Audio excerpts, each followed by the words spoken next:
A paz do Senhor Jesus esteja no teu coração, meu irmão e minha irmã, agora e para todo sempre. Trago-vos hoje uma palavra de Deus que eu vou intitular A Posse da Terra Prometida. Pode parecer que falarmos na posse da Terra Prometida possa parecer um saudosismo, possa parecer uma ideia histórica do que foi a entrada dos judeus na Terra Prometida. Mas não. A história bíblica é uma simbologia do passado para que através dela nós aprendamos o presente e o futuro. Assim, quando nós nos referimos à posse da Terra Prometida, historicamente dos antigos judeus, nós temos de colocar essa história na nossa vida, para que nós também possamos tomar posse da Terra Prometida, aquela terra onde nós teremos vida e vida em abundância, como o Senhor Jesus nos prometeu. Todos sabemos que os judeus foram escravos no Egito durante 400 anos. Porquanto José, filho de Jacó, ele se tornou vice-rei do Egito por uma questão de fé, por uma questão de bênção de Deus, por uma questão da graça de Deus. E os judeus se mudaram para o Egito. E quando os judeus estiveram no Egito, eles se tornaram escravos do Egito. Mas eles se multiplicaram a tal ponto que os egípcios ficaram temerosos da grandeza daquele povo, dizendo: eles crescem tanto que dentro em pouco nós seremos menores e menos do que eles. E os escravizaram. Porém, Deus havia prometido a libertação do povo judeu. E José, ao falecer, disse: vejo que dentro de 400 anos o meu povo será liberto. O povo judeu sairá daqui em direção à terra prometida. E a fé de José, filho de Jacó, era tão grande que ele pediu até que fossem levados os seus restos mortais para a nova pátria, para a Judéia. Essa fé de José foi tão grande que ele anteviu 400 anos antes a libertação do seu povo. Assim é, meu caro irmão, minha cara irmã, que nós precisamos pregar para você a libertação também da sua escravidão. Escravidão na qual você se encontra, porque aquele que está na pobreza, na miséria, na enfermidade, na doença, na dor, no desespero, na tribulação, na depressão, na angústia, aquele que está nesse estado, ele está numa situação de escravidão. Ele está precisando de libertação, ele está precisando de ser livre, de ser liberto. E a Escritura diz que só quem nos liberta de todas essas desgraças é só o Senhor Jesus. Está escrito no livro de João que se o Filho, que é Jesus, vos libertar, certamente sereis libertos. Então a libertação de todos esses males só vem através de Jesus. Mas para nós chegarmos a Jesus, nós vamos contemplar aqui no livro de Números, nós vamos contemplar no livro de Números qual foi o comportamento que Deus mandou que o povo judeu tivesse diante dos seus inimigos, diante da terra aonde eles iam chegar, que Deus mandou que cada um agisse daquela forma, para que, assim agindo, o povo pudesse realmente alcançar a liberdade. E vamos ver em Números 31. Em Números 31, nós vamos ver quando o povo chega em frente à terra prometida e ele tem de lutar com os medianitas, que era um povo inimigo, que era um povo um povo idólatra, um povo inimigo, um povo que estava impedindo o povo judeu de entrar na terra prometida. Porque a idolatria naquela época já impedia a libertação do povo judeu, já impedia que o povo judeu chegasse na terra prometida. E qual foi a ordem que Deus deu a Moisés e aos judeus? Que, primeiro, destruíssem todos os postes ídolos, que destruíssem todos os altares, que destruíssem todas as imagens feitas de pedra, feitas de aço, feitas de ferro fundido, qualquer que fossem elas, fossem destruídas. E naquela época, Deus mandou que o povo judeu matasse todo o idólatra que encontrasse à sua frente. É para que nós vejamos como é que Deus trata a idolatria, como é que Deus trata o idólatra, como é que Deus trata aqueles que cultuam imagens, aqueles que cultuam ídolos. Naquela época, Deus mandava que o povo judeu os matasse. É claro que eu não estou incitando ninguém a matar nenhum idólatra, claro. E por que não? Porque hoje, na graça, naquela época, o povo estava vivendo sob a lei mosaica. Hoje, nós estamos vivendo sob a graça do Senhor Jesus. Moisés pregava a lei, o Senhor Jesus prega a graça, ou seja, o dom do perdão, ou seja, a pregação para a conversão, ou seja, a pregação para o arrependimento, ou seja, a busca daqueles que estão afastados de Deus para que entrem pela porta das ovelhas e entrem no mundo da luz que é que Jesus nos oferece.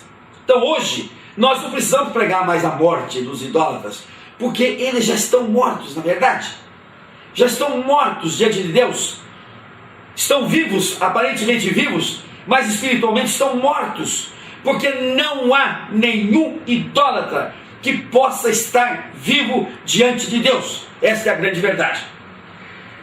Quando Deus então ordena que os judeus entrem na terra prometida, que nós vamos encontrar aqui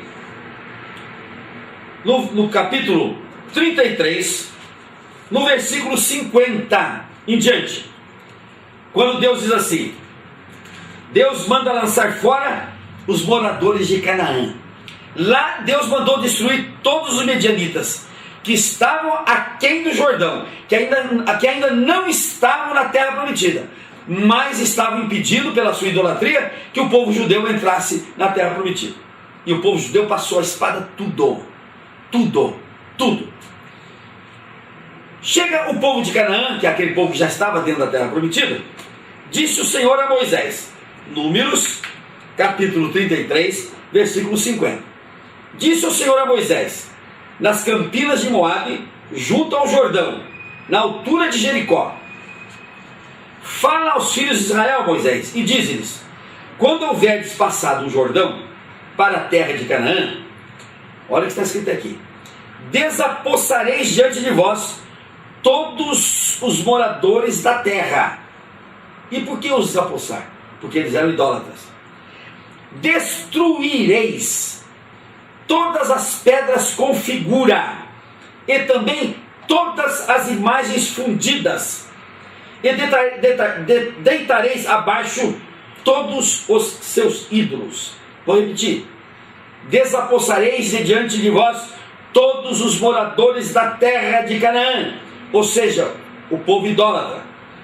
Destruireis todas as pedras com figura e também todas as imagens fundidas, e deitareis abaixo todos os seus ídolos. Tomareis a terra em possessão, e nela habitareis, porque esta terra eu vou-la dei para a possuires. Veja o que Deus diz: você só entrará na terra prometida no momento em que você se afastar da idolatria, no momento em que você se afastar dos idólatras, no momento em que você ficar completamente separado dos idólatras, e no momento em que você destruir todos os postes ídolos, todos os altares, todas as imagens de pedra, de barro, de fundição que você estiver à sua frente, para que você possa se apossar da terra prometida. E continua aqui: Se você fizer isso, você vai ser feliz, você vai entrar na sua terra, você vai tomar posse. Mas olha o que Deus diz aqui no versículo 55. Porém, se não desapossardes de diante de vós os moradores da terra, idólatras, e os que deixardes, ser-vos-ão como espinhos nos vossos olhos, e como aguilhões nas vossas ilhargas, e vos perturbarão na terra em que habitardes. E esses ídolos e essas imagens farão de vós como pensei em fazer a eles. Ou seja, essas imagens, esses ídolos, vão destruir você. Vão destruir você. Porque Deus é um Deus ciumento. Está escrito na Bíblia católica. Deus é um Deus ciumento. E Ele não quer imagens, Ele não quer altares com ídolos, Ele não quer postes ídolos, Ele não quer imagens de nenhuma natureza. Quando a gente vai ler a Sagrada Escritura, vamos ver essa mesma passagem em Deuteronômio, que é o último livro escrito por Moisés, no item 4. Vamos achar aqui Deuteronômio, no livro, no item 4, o capítulo 4. Vamos ver aqui o que Moisés diz em Deuteronômio 4, versículo 15 e versículo 16. Olha o que está escrito aqui. Guardai, pois, cuidadosamente a vossa alma, pois aparência nenhuma vistes no dia em que o Senhor vosso Deus vos falou em Horebe no meio do fogo. Nem Deus quis aparecer para o povo como imagem, como estátua. Deus não deixou ver o seu semblante, Deus não deixou ver a sua figura. E sempre que Ele apareceu, o povo, Ele apareceu com a sua voz e nunca com a sua figura. E diz aqui, por que Deus não quis aparecer para que fosse feita a imagem dele? Olha o que ele diz aqui, coisa gravíssima. Para que não vos corrompais e vos façais alguma imagem esculpida na forma de ídolo, semelhança de homem ou mulher. Então, Deus, Ele que podia ter aparecido, Ele podia ter dito, olha, da agora em diante vocês vejam como eu sou, façam figuras como eu sou, façam estátuas, imagens como eu sou, espalhem essas imagens, porque todo aquele que passar diante de uma imagem dessa vai lembrar-se de mim. Não, Deus não quis comparecer. E Ele diz a Moisés, eu não compareci, eu não apareci para quê? Para que não vos corrompais e vos façais alguma imagem esculpida de forma de ídolo, semelhante de homem ou de mulher. Deus considera aqui em Deuteronômio a imagem, o ídolo, como uma corrupção. Ou seja, a pessoa se corrompeu, ou seja, se deteriorou, apodreceu. Então, a corrupção da imagem é aquilo que Deus condena aqui. E Ele vai mais longe, diz assim: guardai-vos, pois, e não vos esqueçais da aliança do Senhor, vosso Deus, feita convosco, e vos façais alguma imagem esculpida, semelhança de alguma coisa que o Senhor, vosso Deus, vos proibiu. Então, o que Deus diz aqui? Deus diz que se eu me voltar para a imagem, se eu me voltar para uma escultura, se eu me voltar para um ídolo, eu estou esquecendo a aliança que Deus fez comigo. Eu estou rompendo a aliança que Deus fez comigo. Será que eu preciso falar mais alguma coisa? Estou lendo a Bíblia Católica, onde a imagem e onde a escultura é uma corrupção, diz o Senhor. Depois, mais além, ele diz, é um rompimento da aliança que eu tenho com esse povo. Olha como é sério. Como é sério a pessoa ter imagem dentro da sua casa, a pessoa ter escultura dentro da sua casa como ídolo, a pessoa ter santo, ter Maria, ter idolatria. Por quê?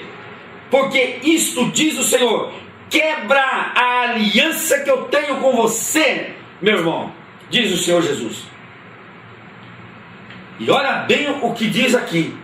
Olha bem o que diz aqui na Escritura Católica. Porque o Senhor teu Deus é fogo que consome. É Deus ciumento. Agora você vai me perguntar por que Deus é ciumento? Não sei, mas está escrito na Escritura. Porque Deus é ciumento. Ele não quis nem imagem dele próprio. Ele não quis nem imagem dele próprio. Então ele iria querer a imagem de santo, de santa, de Maria ou de quem quer que seja? Porque está escrito aqui: se você colocar imagens e ídolos, eu considero, diz o Senhor, isso uma corrupção. Você está corrompido.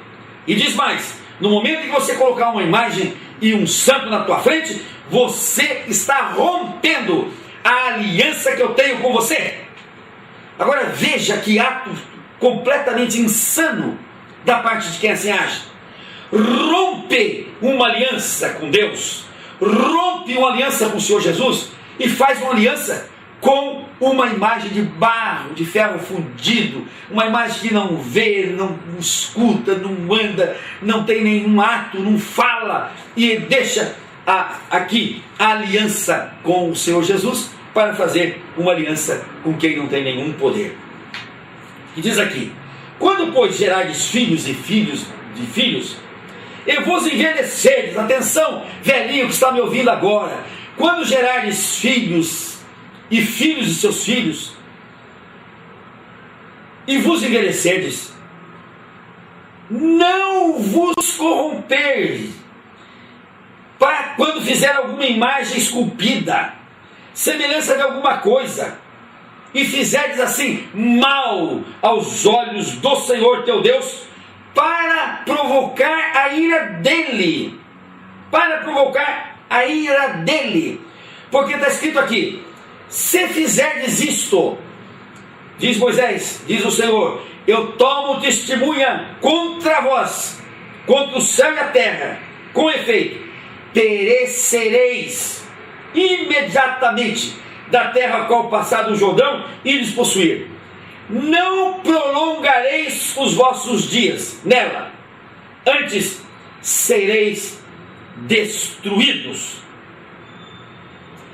Meu irmão, eu não posso pregar de maneira diferente. Eu não tenho como pregar de maneira diferente. Se eu não falar isso para vocês, eu estou tirando de vocês a condição de ter uma aliança com Deus. De ter uma aliança com Deus. E olha, está escrito aqui: lá servireis a deuses que são obra de mãos de homens, madeira e pedra, que não veem, não ouvem, nem comem, nem cheiram. Mas é preciso buscar o nosso Deus, porque ele diz aqui: quando estiveres em angústia e todas essas coisas te sobrevierem por causa da idolatria, e voltares para o Senhor teu Deus e atenderes a sua voz, então o Senhor teu Deus não te desamparará, porquanto ele é misericordioso, nem te destruirá, nem se esquecerá da aliança que jurou a teus pais. Meu irmão, aqui que nós temos de observar qual é a conduta que Deus quer de nós. Ele diz: olha, se você se inclinar perante ídolo, se inclinar perante imagem esculpida, se inclinar perante altares de ídolos e de imagens, eu vou considerar isto uma corrupção. Ou seja, você está corrompido. Continua mais além: se você fizer isto, eu considero que você rompeu comigo a aliança. Ou seja, você largou de mim, você não me quer mais. E aí diz o Senhor teu Deus: eu os destruirei, eu os farei passar da terra, eu os abandonarei, eu os largarei à sua própria sorte. Mas, diz ele, se arrependeres, se voltares a mim, se destruirdes todos os teus santos, imagens, ídolos, se destruir tudo isso e voltares a mim, está escrito aqui: eu vou vos amparar, porque eu sou misericordioso, eu não vou te destruir, e eu vou reatar a aliança que eu tenho contigo. Meu irmão, o que Deus fala aqui para você é isso.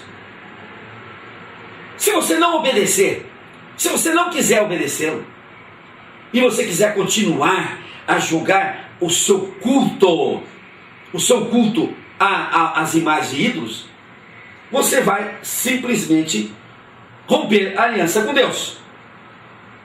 Agora, tem alguém dizendo assim: mas eu não adoro imagem, pastor. Eu não adoro imagem. Mas você cultua. E o que é culto? Culto é você se inclinar.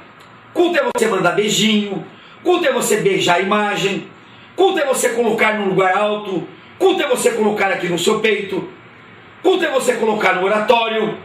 Culto é você botar em algum lugar especial. Culto é você respeitá-la. Aquilo que Deus disse que é maldição, você respeita, você está cultuando. Então veja bem o que diz em Deuteronômio 5, no capítulo 9. Olha aqui o que diz, que Deus disse no seu mandamento: não farás para ti imagem de escultura, nem semelhança alguma do que lá em cima do céu, nem embaixo da terra, nem nas águas debaixo da terra. Não as adorarás, nem lhes darás culto. Porque eu sou o Senhor, teu Deus, Deus ciumento, diz aqui na Bíblia Católica, Deus ciumento. Deus ciumento. Então para que provocar a ira de Deus? Para que provocar o ciúme de Deus? Para que fazer com que Deus tenha um desligamento de você? Porque você quer que Deus se afaste de você? Por que você quer discutir com Deus uma coisa que Ele disse: eu não quero, não quero e não quero? Acabou. Se Deus disse que não quer, respeita a vontade de Deus. Porque olha o que está escrito aqui no livro de Deuteronômio, no capítulo 11, a bênção e a maldição. Eis que hoje eu ponho diante de vós a bênção e a maldição. A bênção, quando cumprirdes os mandamentos do Senhor vosso Deus, que hoje vos ordeno. Então, quando você cumprir o mandamento de Deus que diz: não quero imagem, não quero escultura, não quero reverência a santo, não quero reverência a nenhum que não seja a mim, diz Deus, porque eu sou ciumento. Se você obedecer isso, você terá a bênção. Agora, se você não quiser obedecer isso, está escrito aqui: coloco diante de ti a maldição. E por que vem a maldição? Se não cumprirdes o mandamento do Senhor teu Deus, e vos desviardes do seu caminho, que vos ordeno, para seguir outros ídolos. Para seguir outros ídolos. Então Deus coloca para você escolher entre a bênção e a maldição. A bênção você vai receber se você obedecer o mandamento dele. E qual é o mandamento que ele manda para entrar na terra prometida? Foi a primeira coisa que ele falou: você vai entrar lá, você destrua todos os idólatras, para você não se contaminar dele, e destrua todos os ídolos, quebre todos os altares, quebre todos os ídolos, quebre todos os postes altos, quebre toda a imagem de escultura. Aí você sabe obedecer, aí você tem a bênção. Agora, se você não fizer isso, você tem a maldição. Você tem a maldição. Não é esse pastor que está dando maldição para ninguém, não. Eu estou lendo aqui na Bíblia Católica. Na Bíblia Católica.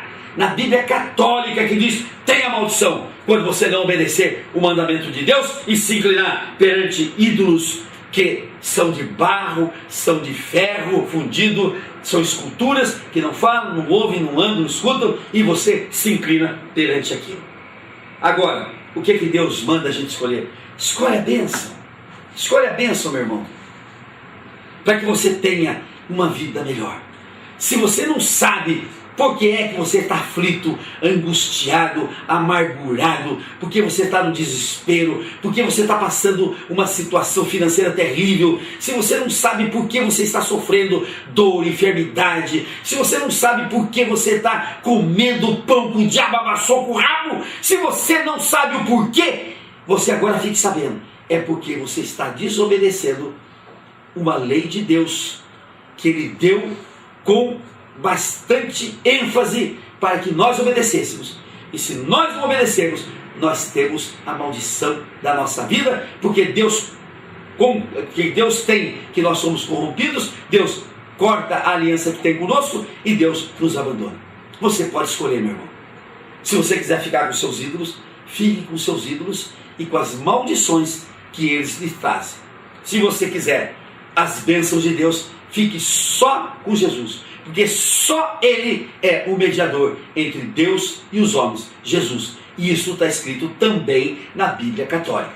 Só Cristo Jesus é o mediador entre Deus e os homens. Repito, isso está escrito também na Bíblia Católica.